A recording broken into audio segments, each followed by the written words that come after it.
Thank you all for coming. I want to start off by talking about AI. AI fundamentally is it's the fuel to scale digital transformation. That's why we're talking about AI in almost every booth here. The challenge with AI is that we need to build the foundation for it. And the foundation for AI is data. Data is the oxygen that fuels the AI. So today I'm going to talk about how you can build your data foundation leveraging HighByte and Amazon's web services. And then we're going to talk about a use case, how VIVIX, our customer, our mutual customer, has been able to do this. So a little bit about HighByte. HighByte is a software company based in the United States. We're focused on industrial data ops.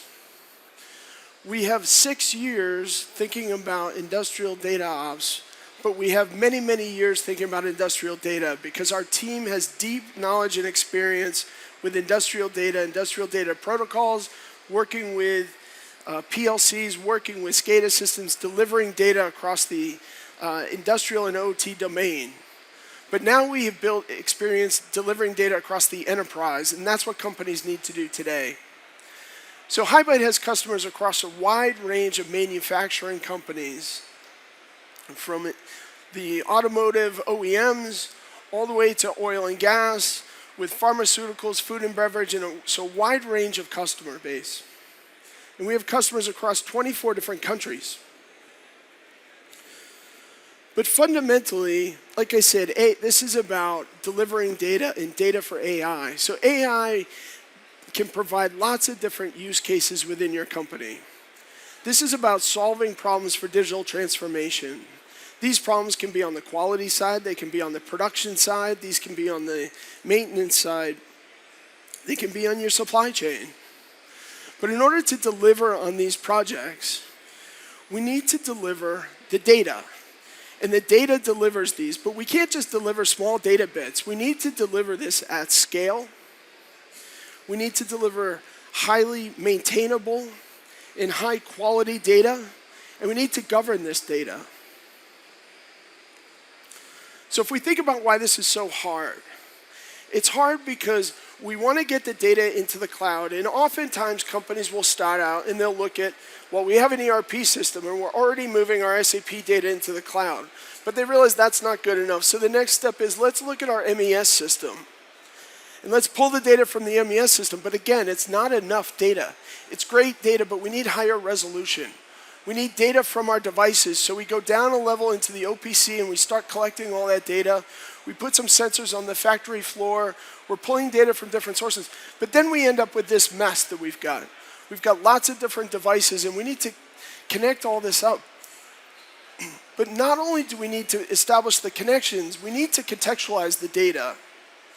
So when we think about contextualizing data, it's building data payloads, where we've established the relationships between data and we've established what the data is. So if you look at the data payload on the right, or on your right, you'll find that you understand what's going on. We're collecting data on a pump. The challenge is that that's not the way that we normally see data in our factory floor systems.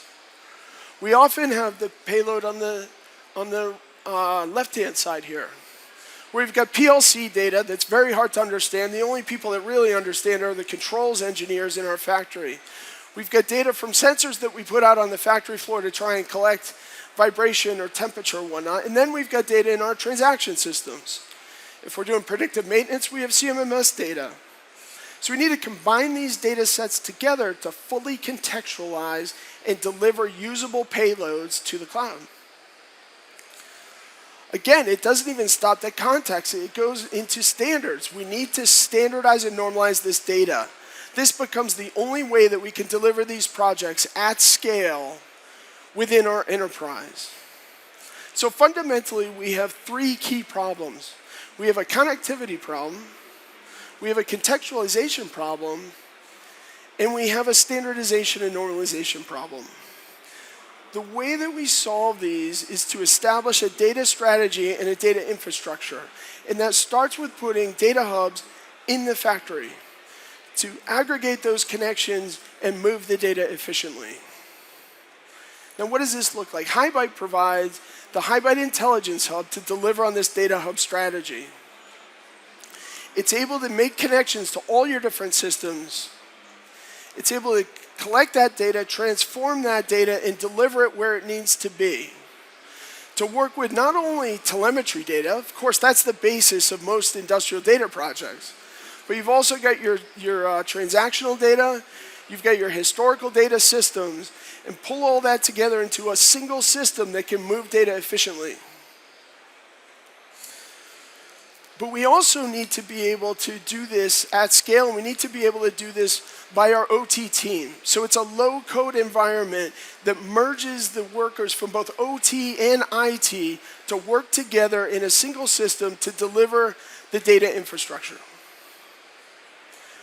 Now, fundamentally, when you go down a level, we're delivering data pipelines. So we're pipelining the data between different systems. So what the Intelligence Hub really is it's a way to deploy and to manage data pipelines. And when we work with our customers, we tell them the key is to identify the use case, or at least the use domain of how you're going to use this data. Are we doing predictive maintenance? Are we solving for quality? Are we solving for traceability? That then defines where we're going to solve the problem, how we're going to contextualize that data, and then where we're going to land that data. Then we go back and start sourcing the data. One challenge that we see with many customers is they start at the source.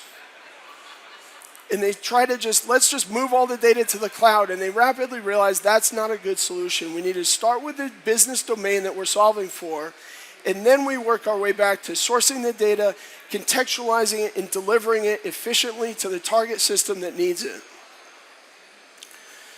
Now, when it comes to the Amazon environment, Amazon has a lot of great services that run in the cloud to drive digital transformation.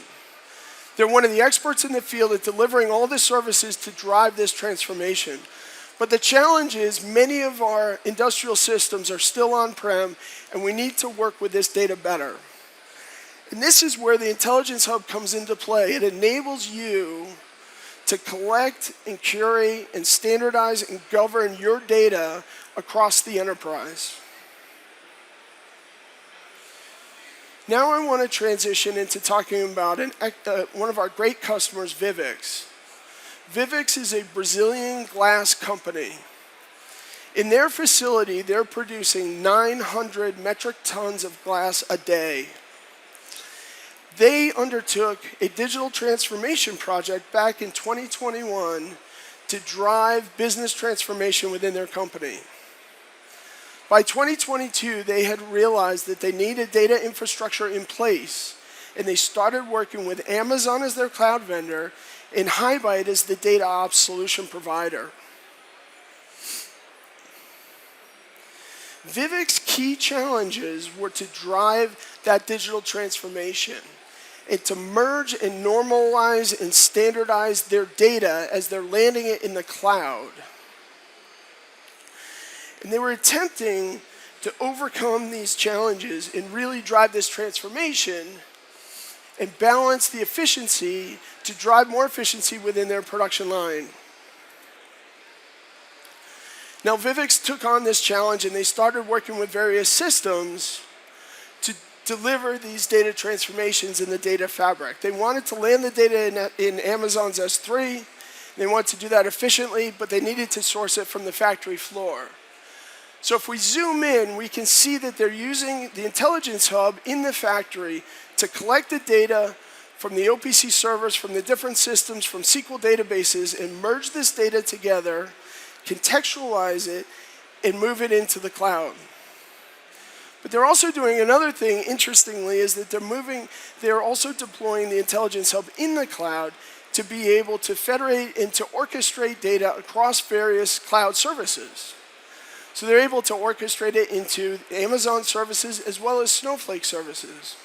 So it's a very common environment that we see where companies are deploying multiple Intelligence Hubs to federate and to deliver data where needed so that they can instantly put it to use.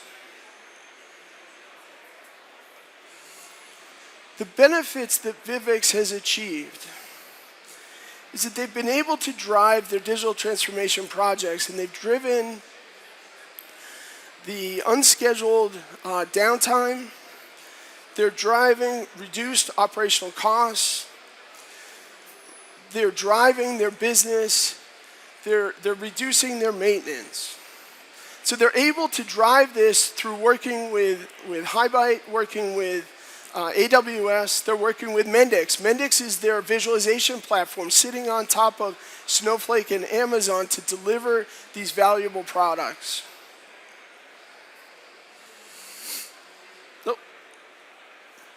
Finally, where's VIVIX going? VIVIX is taking this even further. They're looking for the advancements in AI. They're looking for the advancements of autonomous agents. And they see this as a future where they can deliver both autonomous engineers, they can deliver autonomous data to their engineering team and to the operators, and to really be able to deliver the data that they need so that the teams can digitally transform and move the business faster and further. I love this quote from Aristotle because he talks about the agility that he's gained. One of the challenges that you find with AI is that the problems that you solve today lead to new opportunities for tomorrow. But you need a highly agile system and environment in order to be able to react. So it's these new problems that are always going to be coming, and you need to set up that infrastructure and that data architecture to drive that infrastructure, and to be able to have the agility to deliver on these business problems. With that, I'd like to thank you all for coming.